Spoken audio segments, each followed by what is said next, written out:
Yo, what's up? Welcome back dito sa aking YouTube channel. It's me, J. Gregorio here. And sa video na to, sasagutin natin yung katanungan ng maraming mga students natin. And napansin ko rin to sa community ko, dun sa aking Facebook ads community group. Kung hindi ka pa member nun, so feel free to join. Ilalagay ko yung link sa video na to. So, ang question is ganito. Ano yung mas effective sa dalawa? Send message or sales campaign? Okay, kung titingnan nyo to sa objective, no? Dati, engagement, no? Para makapag-run ka ng send message. But now, sales is still makakapag-run ka ng send message. Ngayon, ang kaibahan ng dalawang ito is yung isang objective na meron ka is directly papunta dun sa Facebook inbox mo. Ibig sabihin, lahat ng inquiries, lahat ng mga leads is nako-capture mo lang after nilang mag-send message dun sa page mo. Okay? Kumbaga, manual yung process mo. Pangalawa naman is yung tinatawag na conversion. Okay, ibig sabihin, gumagamit ka ng landing page, gumagamit ka ng website, gumagamit ka ng funnel to capture or madala sila dun sa tinatawag na sales process mo. Okay? Send message is still may mga sales process yan. Okay?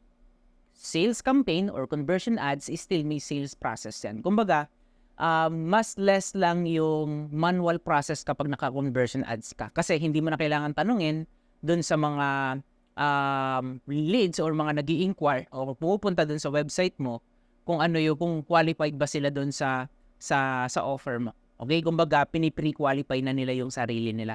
So, that's the advantage. Ngayon, kung tatanungin mo ko, Coach J, ano ba yung pwede kong gamitin or saan ako magpo-focus? Ngayon, may mga business kasi na not necessary na kailangan mo pang gumamit ng landing page, funnel, and so on.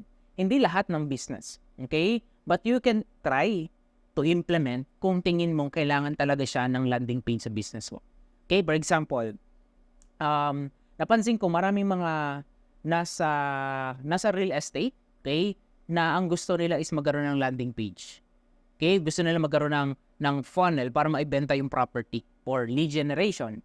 It works, but kung titingnan nyo, yung tao kasi is most likely naninigurado yan. So gusto ng tao ng someone na makaka-chat, someone na makakausap, and mapagtatanungan.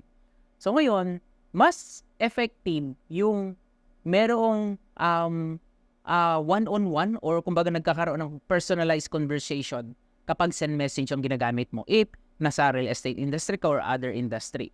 So kumbaga, yun yung advantage nun kapag nakapokus ka sa send message. But still, pwede mong gamitin yung lead generation or a funnel or a website kung gusto mong mas maging ahead dun sa mga competitor mo or kung gusto mong makapag-build ng mas mataas na authority other than your competitor. Kasi sa website mo, you can position your personal brand, your achievement, yung mga clients mo. Kumbaga, mas mabilis ma-access or makikita ng mga potential clients mo, okay, yung information about you or about dun sa mga listing mo. Ngayon, let's say, ang business mo is nasa e-commerce ka naman. And then, you're selling accessories or kung ano man binebenta mo, no? Ito yung advantage kapag meron kang sales, okay, kumbaga conversion. So, sa conversion kasi, it requires na dapat meron kang website you own, or pwede rin namang website na supported na pwedeng malagyan ng tracking. Okay? Sa pag-usapan natin, ano yung requirement para makapag-run ka ng conversion ads? Number 1, kailangan meron kang website. Okay?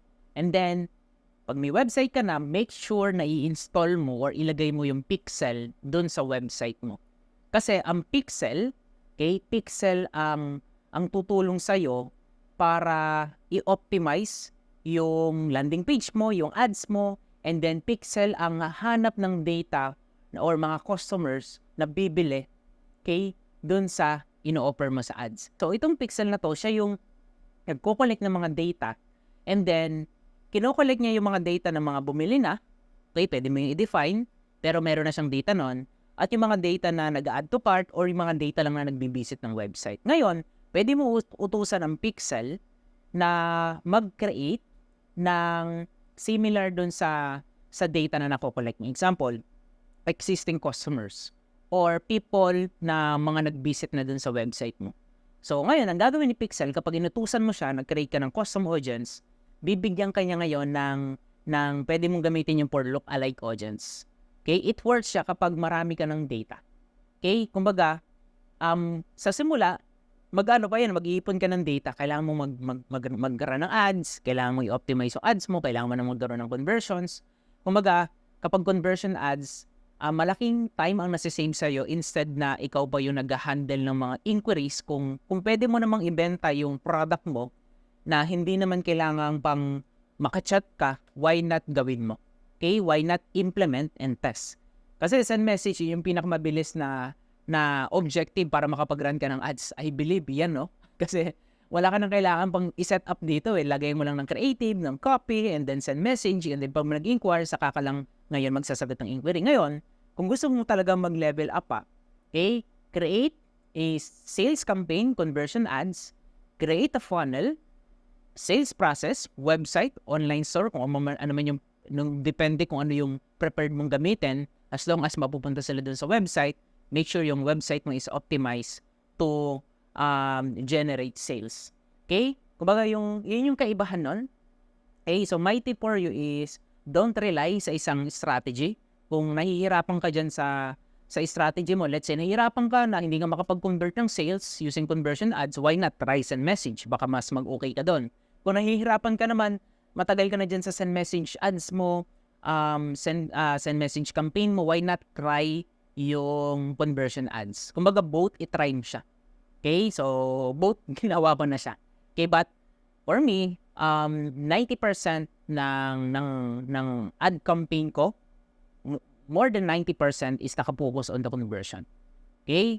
So, may mga business kasi na, let's say, I have a software company, software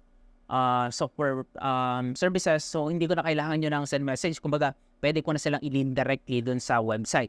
Also, I have a digital product, I have a client na meron din mga digital product, coaching, and so on. And even yung mga e-commerce product is we're using conversion ads to optimize yung campaign namin and makapag-scale kami ng mas mabilis kasi one of the advantage ng conversion ads is yung scalability. So, hindi ka malilimitahan kung gusto mong i-scale yung business mo. Kasi, mabilis kang makakapag-scale kasi nga, meron kang sales process or meron kang system in place na pwedeng gamitin para pag may pumunta dun sa website mo, dun na lang sila magpa-process ng order nila and hindi not necessary na kailangan gising ka ng 12 a.m., 1 a.m. para sagutin yung mga inquiry dun sa page mo. Okay? So that's it. I hope nagkaroon ka ng idea, nagkaroon ka ng clarity kung ano yung best sa dalawa. Okay? Para sa akin, do it both kasi wala namang masama kung tatry mo siya parehas para malaman mo kung saan ka magiging effective, kung saan mas magiging maganda yung sales process mo. Okay? At the end of the day, ang goal natin pa rin is sales sa business natin. But kung may paraan kung paano natin ma-scale ng mabilis, paano natin ma-systematize yung sales process natin, why not? Alright?